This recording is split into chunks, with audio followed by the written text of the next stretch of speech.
In today's video, I'm going to teach you how to enable and use time tracking reports in Goodday.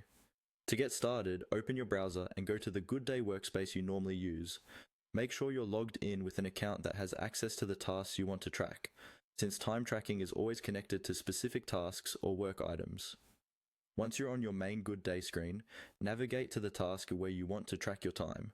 This might be a task from a project board, a to-do list, or your personal work queue. Click on the task to open its detailed view.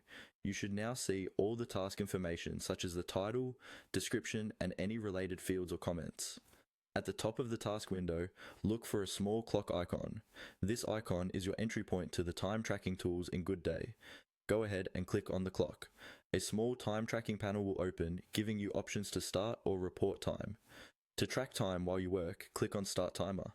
Goodday will now start counting how long you spend on this task in real time.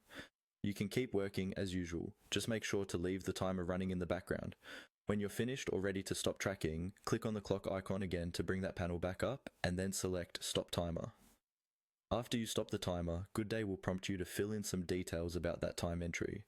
This is where you can adjust the duration if needed, add a short description of what you did, select a date, or choose any relevant categories your workspace uses, such as activity type or billable status.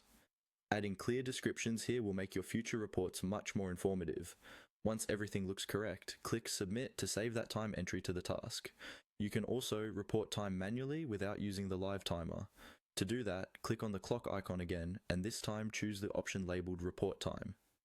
A similar form will appear, letting you enter the amount of time you spent, the date, and any supporting details.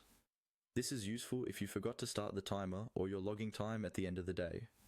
After filling in the details, click Submit.